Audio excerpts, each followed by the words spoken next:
এখানে সম্মানিত শিক্ষক মণ্ডলী আছেন, দুটি দাবি এখানে প্রকট।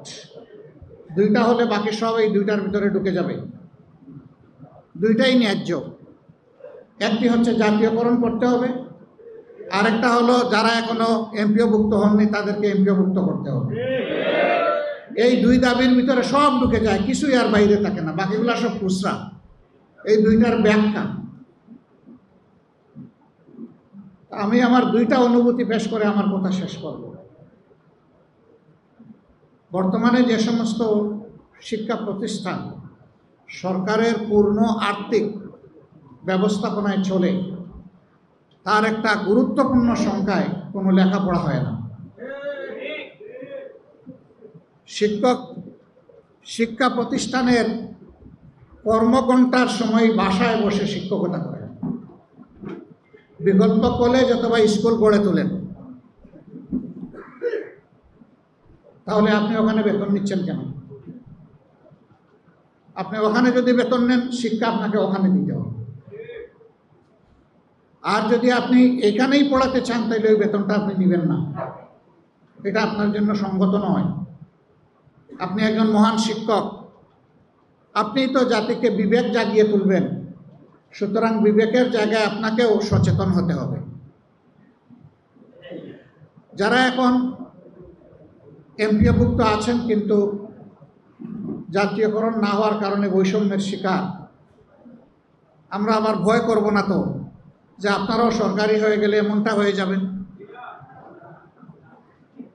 ভালো করে বুঝে শুনে জবাব দিবেন। কিন্তু সমাজের চাকা সৎ পথে চলছে না, সমাজের চাকা সত্য থেকে বিচ্যুত হয়ে চলছে। আমি আপনাদের মাধ্যমে অনুরোধ জানাতে চাই মহান শিক্ষকবৃন্দকে, আসুন শিক্ষার এই মহান পেশাটাকে নেশা হিসাবে আপনি কবুল করুন। এটাই আপনার জীবনের মিশন হোক যে আপনি মানুষ গড়ার কারিগর, আপনি মানুষ গড়ে দেবেন। বলবেন যে পেটে ক্ষুধা রেখে কিভাবে মানুষ গড়ব? এই দায়িত্ব সমাজের, এই দায়িত্ব রাষ্ট্রের। এই জন্যই আপনাদের সরকারিকরণের দাবি আমরা সমর্থন করি। এটি হওয়া উচিত। শিক্ষা মানুষের যদি মৌলিক অধিকার হয়ে থাকে, তাহলে সেই শিক্ষা প্রত্যেকটি মানব সন্তানকে তার অধিকার তার হাতে তুলে দেওয়ার দায়িত্ব হচ্ছে সরকারের। হ্যাঁ, কেউ যদি প্রচলিত শিক্ষার বাইরে গিয়ে নিজের সন্তানকে আরও বাড়তি কোনো শিক্ষা দিতে চায়, আমাদের কোনো আপত্তি নাই, কিন্তু মৌলিক শিক্ষাটা পাওয়ার অধিকার সকলের রয়েছে। এটা ইবতেদায়ী এবং প্রাইমারি থেকে শুরু করে বিশ্ববিদ্যালয় পর্যন্ত যার মেধা যতটুকু পর্যন্ত পৌঁছবে তাকে ততটুকু শিক্ষার পরিবেশ দিতে হবে। আজকে এটি লজ্জার বিষয় জাতির জন্য। শিক্ষকরা থাকবেন শিক্ষা প্রতিষ্ঠানে, তারা এসে রাস্তায় দাবি তুলবেন যে আমাদের এই ন্যায্য দাবিগুলো আপনারা মেনে নিন, সরকার মেনে নিন, অর্থাৎ ছাত্ররা মেনে নিন। এটা নিঃসন্দেহে জাতির জন্য কষ্টের এবং লজ্জার, তার সঙ্গত অবসান হওয়া উচিত। আমরা এই দাবির পক্ষে আগেই আমাদের মনোভাব ব্যক্ত করেছি। আমরা শিক্ষা সংস্কারে এই কথাগুলো বলেছি, আমরা বলতে থাকব। আপনারা আপনাদের ন্যায্য দাবি আদায়ে ন্যায্যভাবে অবিচল থাকবেন, অন্যায্যভাবে না। অবিচল থেকে আপনারা সামনে এগিয়ে যান, আপনাদের সাথে আমরা আছি। কিন্তু আমি আগে যে কথাগুলো বললাম আশা করি আপনারা ভুলে যাবেন না। এবার আমার একজন মহান শিক্ষকের গল্প বলে আমি কথা শেষ করব, যে গল্প অনেকবার হয়তো আপনারা শুনেছেন, আবার শুনুন। তিনি আমার প্রাইমারি স্কুলের শিক্ষক। চতুর্থ শ্রেণীতে পড়া অবস্থায় অর্ধবার্ষিক পরীক্ষার পরে তিনি এসেছিলেন। এর আগের অধ্যায়টা ছিল আমাদের বড় কষ্টের, অনেক কিছু না পাওয়ার। তিনি একা শিক্ষক, 5টা ক্লাস সামাল দিতেন। 3 মাস পরে হেড টিচার এসে তার সাথে জয়েন করেছিলেন। কিন্তু তিনি ছিলেন একটু ইউনিক। তিনি চ্যালেঞ্জ হিসাবে নিয়েছিলেন যে তিনি কিছু সন্তান বানাবেন। তিনি তখনও বিবাহিত ছিলেন না। তিনি স্কুল শুরুর সময় ঠিকমতোই আসতেন, কোনোদিন তাকে আমরা দেরি করতে দেখিনি। পুরা সময় শিক্ষা দিয়ে তিনি আগের দিনই একটা বাড়িতে নিজের থেকে দাওয়াত নিতেন। যে কোনো ছাত্রকে বলতেন যে আগামীকাল তোমাদের বাড়িতে খাবো, তোমার মাকে গিয়ে বলবো, সালাম দিব। এই বাড়িতে কি আছে না আছে এটা তার জানার কোনো দরকার নাই। তিনি সচ্ছল না অসচ্ছল এটা তিনি পরোয়া করতেন না। যে যেরকম করে তার মতো করে খাওয়াবে, আলহামদুলিল্লাহ। আসরের পরে খাওয়া দাওয়া করলেন, মাগরিবের নামাজ ওই মহল্লায় পড়লেন, নামাজ পড়ে অন্য মহল্লায় চলে যেতেন, এই মহল্লায় থাকতেন না। গিয়ে ছাত্র খুঁজতেন, কোন করে ছাত্র আছে তার, দেখতেন যে ছাত্ররা লেখাপড়ায় বসছে কিনা। তিনি কাউকে ওই সময় পড়াতেন না।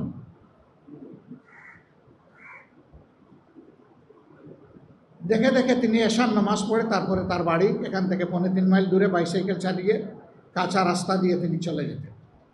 এটা ছিল তার সপ্তাহে 6 দিনের রুটিন। আমরা যখন ক্লাস 5-এ উঠলাম তখন আরেকটা চ্যালেঞ্জ উনি নিলেন যে আমার স্কুলে বৃত্তি আনতে হবে, আমার স্কলারশিপের জন্য তিনি কোচিং শুরু করলেন। আমরা একটা সময় টাকা দিতে চাইলাম, তিনি বললেন টাকার জন্য আমি কোচিং করবো না, তাইলে কালকে থেকে আমার আর কোচিং নাই।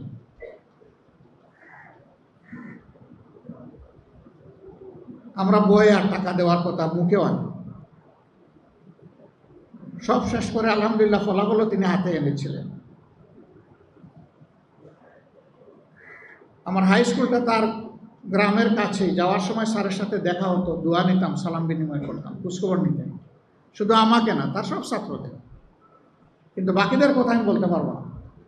আমি যখন ইন্টারমিডিয়েটে ভর্তি হয়েছি তখন থেকে MBBS শেষ করা পর্যন্ত প্রতি মাসে আমি স্যারের হাতের লেখা একটা চিঠি পেতাম। একজন পিতা হিসেবে তার সন্তানকে যে সমস্ত পরামর্শ উপদেশ দেওয়ার কথা চিঠিতে সেইগুলা থাকতো, দোয়া থাকতো।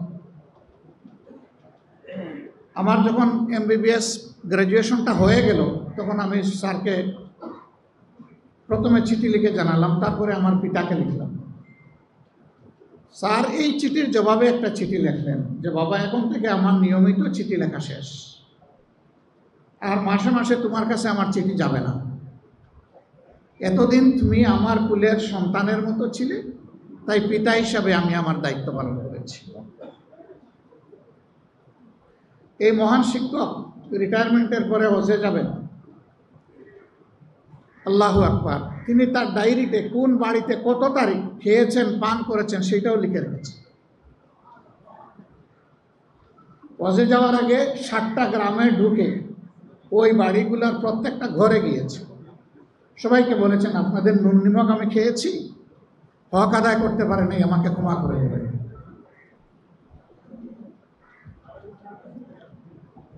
ক্ষমা তো গ্রামবাসীর তার কাছে চাওয়ার কথা, উল্টা তিনি ঘরে ঘরে গিয়ে ক্ষমা চেয়ে তিনি হজে গিয়েছেন। তার রাজনৈতিক দর্শন এবং আমার দর্শন সম্পূর্ণ ভিন্ন, কিন্তু আমি আমার গ্রামের বাড়িতে গেলে তাকে এক পলক না দেখলে আমি বুঝি যে আমার বাড়িতেই যাওয়া হয়। এখনো তিনি বেঁচে আছেন। সে আদর্শ শিক্ষক আজ আমাদের বড়ই প্রয়োজন। সমাজ যেন আমাদের শিক্ষকদেরকে সম্মান করতে পারে, আর আমাদের শিক্ষকরাও যেন ছাত্রদেরকে সন্তান হিসেবে তুলে তুলে নিতে পারেন। তাহলে ইনশাআল্লাহ আমরা একটা বিউটিফুল সোসাইটি পেয়ে যাব। এবং অবশ্যই শিক্ষা হতে হবে কোরআনের সেই আয়াতের আলোকে, ইকরা বিসমি রাব্বিকাল্লাযী খলাক। পড়ো তোমার সেই রবের নামে যিনি তোমাকে পয়দা করেছেন। অর্থাৎ রবের দেওয়া শিক্ষাকে বুকে ধারণ করে বাকি সমস্ত শিক্ষার বিকাশ ঘটাতে হবে। এই জন্য আমরা যেখানে যাই বলি যে আল্লাহ যদি কোনোদিন এই দেশ পরিচালনার দায়িত্ব আমাদেরকে দেন, কবুল করেন, এটা আল্লাহর ইচ্ছা। জনগণের ভালোবাসা সিক্ত হয়ে যদি আমরা যাই, তাহলে আমাদের প্রথম দায়িত্ব হবে শিক্ষার সংস্কার সাধন। শিক্ষককে শিক্ষকের মর্যাদার আসনে বসানো, আর ছাত্রদেরকে দেশ গড়ার কারিগর হিসাবে তৈরি করা।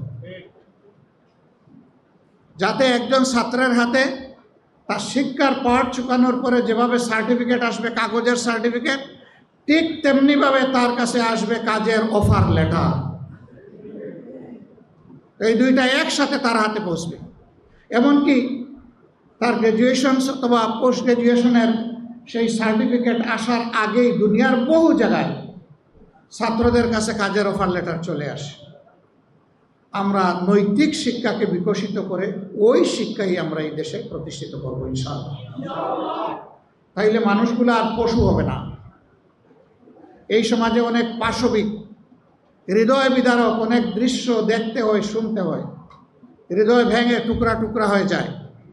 মাগুরায় 8 বৎসরের একটা শিশুর সাথে তার আপনজনেরা যে আচরণ করেছে, বিশ্বাসে ছুরিকাঘাত করে, এটা গোটা মানবতার প্রতি তারা ছুরিকাঘাত করেছে। এটি হচ্ছে পশুত্বের শিক্ষা। এই শিক্ষা থেকে বের করে এনে আমাদের দেশে আমরা দিতে চাই আল্লাহর দেওয়া মানবিক শিক্ষা। এখানে আমাদের কোনো সংকীর্ণতা নেই, এই ব্যাপারে আমরা ভেরি ডেসপারেট। 91 ভাগ মুসলমানের দেশে অবশ্যই শিক্ষা হতে হবে ধর্মের ভিত্তিকে এবং চেতনাকে ধারণ করে। এর বাইরে কোনো শিক্ষা মানুষকে মানুষ বানাতে পারবে না, দেশপ্রেমিক দায়িত্বশীল নাগরিক হিসাবে তৈরি করতে পারবে না, যা এখন প্রমাণিত সত্য। সম্মানিত ভাইয়েরা, পরিশেষে বলবো যে আসুন এই পবিত্র রমাদানে আমরা কোরআনকে অন্তরে ধারণ করি। মহাসাগর কোরআনের ভিতরে এই সকল ছোট ছোট সাগর ঢুকে আছে। এটি হচ্ছে জ্ঞানের মহাসাগর। আমরা নিজেরা, আমাদের সহকর্মীবৃন্দকে, পরিবারের সদস্যদেরকে এবং আমাদের বিলাভ স্টুডেন্টস যারা আছে তাদেরকে আমরা সবাইকে কোরআনের শিক্ষার দিকে ডাকি। এমনকি আপনার কোনো ছাত্র যদি মুসলিম নাও হয়ে থাকে, তাকে আপনি বলতে পারেন। আমাদের সাথে বাংলাদেশে অবস্থানরত অনেক বিদেশি মিশনের ইন্টারাকশন হয়। তারা কোরআনের বিভিন্ন বিষয় নিয়ে আমাদের সাথে জানতে চান। আমরা মাঝে মাঝে তাদেরকে অত্যন্ত ভদ্র এবং বিনয়ের সাথে জিজ্ঞেস করি, আপনি কি কোরআন পড়েছেন, পড়ার সুযোগ হয়েছে? বললো না। আমি বলি যে ঠিক আছে, আমি একটা আপনারই ভাষায় ট্রান্সলেটেড কোরআন আপনার কাছে পাঠিয়ে দেব, আপনি পড়েন। আমি যে জবাব দিতে পারবো ওই কোরআন তার চাইতে চমৎকার জবাব আপনাকে দেবে আপনার প্রত্যেক প্রশ্ন। এ পর্যন্ত অনেকে চেয়ে নিয়েছেন, এ পর্যন্ত অনেকে পাঠিয়ে দেওয়া হয়েছে। এই কোরআন মনে রাখবেন শুধু মুসলমানদের প্রপার্টি না, এই কোরআন হচ্ছে বিশ্ব মানবতার প্রপার্টি। যে আয়াত দিয়ে কোরআন নাজিলের সুসংবাদ পাঠানো হয়েছে সেই আয়াতেই কথাটা বলা হয়েছে, শাহরু রমাদান আল্লাযী উনজিলা ফীহিল কুরআন হুদাল লিন্নাস। সমস্ত মানব জাতির পথ প্রদর্শক, বলা হয়নি হুদাল লিল মুমিনিন। এই বেসিক আয়াতটি হচ্ছে হুদাল লিন্নাস। অতএব এই কোরআনের উপর সকলের হক আছে। এটা যেন আমরা বেড়া দিয়ে আটকে না রাখি, এটাকে উন্মুক্ত করে দিতে হবে। এখান থেকে মণিমুক্তা যারা লাভ করতে চায় তারা করবে। ওয়েস্টে আজকে যারা ইসলামকে গ্রহণ করছে, আপনার আমার মুখের কথা শুনে নয়, তারা কোরআনের কথা শুনে, কোরআনের সাথে বন্ধুত্ব সৃষ্টি করে তারা সেটা করছে। এমনকি অনেক গবেষক কোরআনের কোথায় কোথায় ভুল আছে এইটা ধরতে গিয়ে নিজেই কাবু হয়ে গেছে। ভুল তিনি কোথাও বুঝে পাননি, পাবেন না তো। আল্লাহ তাআলা ওয়ারেন্টি দিয়েছেন, যালিকাল কিতাবুল লা রাইবা ফীহ। এই কিতাবে কোনো ঘাটতি নাই, ভুল নাই, ত্রুটি বিচ্যুতি নাই। আপনি পাবেন কিভাবে? আপনি পাবেন না। এটি আল্লাহর কিতাব এবং অবিকল, অপরিবর্তিত। কিয়ামত পর্যন্ত আল্লাহ তাআলা এইভাবেই কোরআনকে হেফাজত করবেন ইনশাআল্লাহ।